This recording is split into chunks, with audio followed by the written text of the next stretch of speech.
प्रेम केलं म्हणून, माझ्या मुलाने त्याच्या मुलीला प्रेम केलं म्हणून तो राग होता. विरोध म्हणजे त्याला आमच्या घरी नांदवायचं नव्हतं. त्याची मुलगी त्याच्या घरी पाहिजे नव्हती. मग तो 2 वर्षापासून काय करत होता तेव्हाच विचार करायला पाहिजे ना. तो माझ्या पोरीच्या कार्यक्रमामध्ये गोंधळ घातला. हो, माझ्या सख्या मुलीचं लग्न होतं. म्हणजे आम्ही डीजे मध्ये नाचत होतो. मी माझ्या सर्व मुलं घेऊन नाचत होते. म्हणजे आमची फॅमिली सगळी नाचत होती. म्हणजे नवरदेवकडचे आमच्याकडचे सगळे आम्ही नाचत होतो. मग तो मागणं आला, तोंडाला रुमाल वगैरे लावलं होतं. डायरेक्ट फायरिंग करायला लागला. डायरेक्ट पहिली गोळी माझ्या सुनाला मारलं. नंतर मग माझी सून खाली पडल्यानंतर लगेच माझ्या मुलाला मारलं. 2 गोळ्या माझ्या मुलाला मारलं, 2 गोळ्या माझ्या सुनाला मारलं. कोणी मारलंय? मुलीच्या वडिलांनी. किरण मंगळे, मिलिटरीवाला आहे. फौजी. हो, सख्यानंदाचा नवरा आहे. सख्यानंदाचा जाव आहे, म्हणजे भाचीचा नवरा सख्या. मुलगी काही मेडिकल कॉलेजला शिकत होती? हो.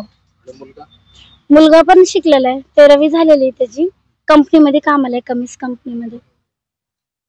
तुमचा काही नकार नव्हता? नाही. हो. त्यासोबत म्हणतात की काही प्रेग्नंट वगैरे होतं? हो, 4थ्या महिन्याची आता. हो. काय मागणी आहे तुमच्या? आता माझी मागणी काही नाही, त्याला फाशीची शिक्षा व्हायला पाहिजे, नाही तर कायमचं जेल एंट्री होऊन त्या जेलमध्ये सोडून मारायला पाहिजे.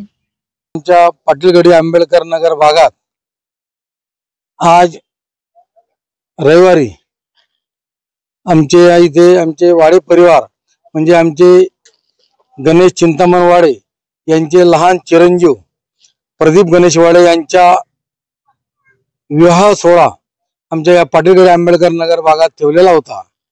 काल म्हणजे 26 तारखेला त्यांच्या हळदीचा कार्यक्रम होता.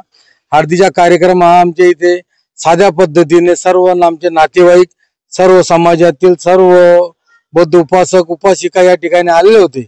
व असा हळदीचा कार्यक्रम चालू असताना या ठिकाणी कोणी माथे फिरू, आता आम्हाला कुठल्याही प्रकारच्या कुठलंही काही माहीत नसताना ते या ठिकाणी आले आणि त्यांनी गोळीबार करून या ठिकाणी त्यांनी असा गोळीबार केला की हा निरपराध आमचा समाज सैरावारा पळायला लागला.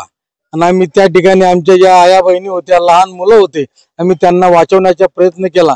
तोपर्यंत त्या इस्माने या ठिकाणी गोळीबार केला व एक महिला जागेवर ती मृत पावली.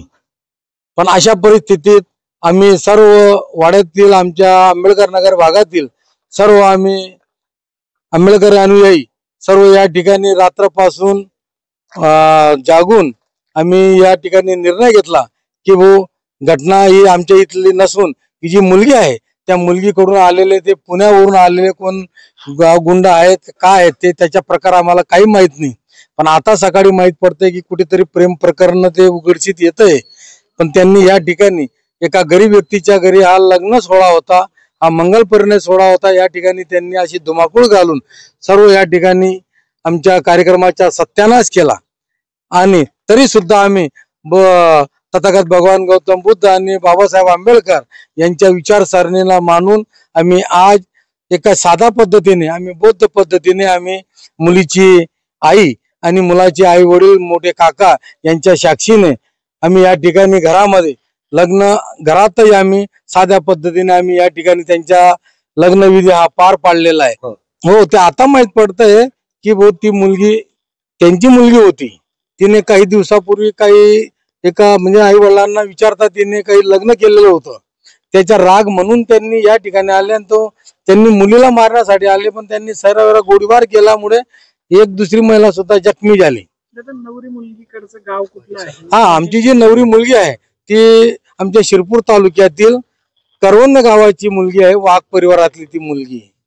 काल चोपडा शहरामध्ये रात्री 10 वाजताच्या सुमारास आंबेडकर नगरामध्ये एका ठिकाणी लग्नाचा कार्यक्रम होता आणि त्याच्या आदल्या दिवशी आज लग्न होतं, काल त्याच्या हळदीचा कार्यक्रम होता.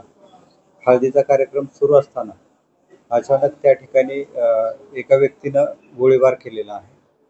त्या गोळीबारामध्ये ज्या व्यक्तीनं गोळीबार केला त्याची स्वतःची मुलगी आणि जावाई या दोघांना गोळी लागलेली आहे. मुलगी मरण पावलेली आहे आणि जे जावाई आहे त्याच्या कमरेत गोळी लागलेली आहे, तो जखमी आहे, त्याच्यावर उपचार सुरू आहे. सर, या सगळ्यांची नावं काय आहेत आणि गोळी हत्या करण्यासाठी मागचं कारण काय? गोळीबार करणारा जो आहे तो किरण अर्जुन मंगळे हा शिरपूरचा राहणारा आहे आणि त्याची जी मुलगी आहे, मुलीचं नाव तृप्ती आहे.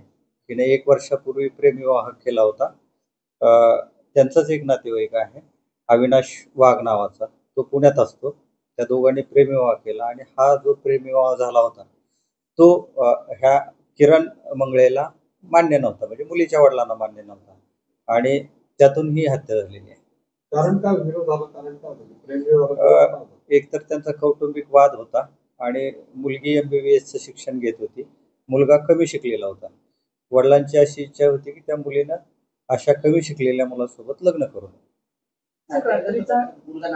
एकमेकाचे नातेवाईक आहेत, जवळचे नातेवाईक. रात्रीचा नेमका घटनाक्रम काय होता सर? त्यांचं टार्गेट नेमकं कोण होतं? काही तपासात काही समोर आलं? टार्गेट सरळ सरळ असं होतं की मुलीचे जे वडील आहेत किरण मंगळे यांना मुलगी आणि त्यांचं जावई या दोघांना गोळी घालायची. हा, लग्नामध्ये हळदीचा कार्यक्रम सुरू होता. त्या ठिकाणी हळदीचा कार्यक्रम झाल्यानंतर डीजे लावून तिथे सगळी मुलं वगैरे नाचत होती मंडपामध्ये. तेव्हा ही घटना झाली. सगळ्या घटनेचा गुन्हा काय दाखल केलेला आहे आणि या सगळ्याची प्रकृती कशी? त्यांना ही गोळ्या झाडल्यानंतर तिथे जी काय लोक होते, नाचत होते मुलं, तर सर्वांनी मिळून हा गोळी झाडणारा जो किरण मंगळे आहे याला पण मारहाण केलेली आहे. तो पण जखमी आहे, त्याच्यावर जळगावमध्ये उपचार सुरू आहेत आणि जो त्यांचा जावई आहे त्याला पुण्याला शिफ्ट केलेलं आहे, त्याची प्रकृती व्यवस्थित आहे, पुण्यामध्ये त्याच्यावर उपचार सुरू आहेत. या प्रकरणी जे जखमी मुलगा आहे अविनाश वाघ, त्याच्या आईची तक्रार घेतलेली आहे. आईच्या तक्रारीवरून खुनाचा गुन्हा दाखल केलेला आहे. खुनाचा प्रयत्न, खुनाचा आणि आर्म्स ऍक्ट याप्रमाणे गुन्हा दाखल केलेला आहे आणि त्याचा तपास चोपडा सिटीचे PI मधुकर साळवे करत आहेत. एकूण घटनास्थळी 3 राऊंड फायर केलेले आहेत. 2 अविनाश वाघला लागले आणि 1 त्या मुलीला लागले. सर, नक्की कुठे राहत होते आणि चोपड्यामध्ये यांचा संबंध काय होता? हे अविनाश वाघ जो आहे तो पुण्यामध्ये राहत होता. त्याची बहीण जी आहे ती चोपड्यामध्ये एक जणाला मागच्या महिन्यात लग्न ठरलं होतं आणि त्याचं आज लग्न होतं आणि त्या लग्नाकरिता अविनाश वाघ, त्याची पत्नी तृप्ती आणि त्यांच्या घरातले इतर नातेवाईक असे मिळून ते काल सकाळी इथं चोपड्यामध्ये लग्नासाठी आले होते.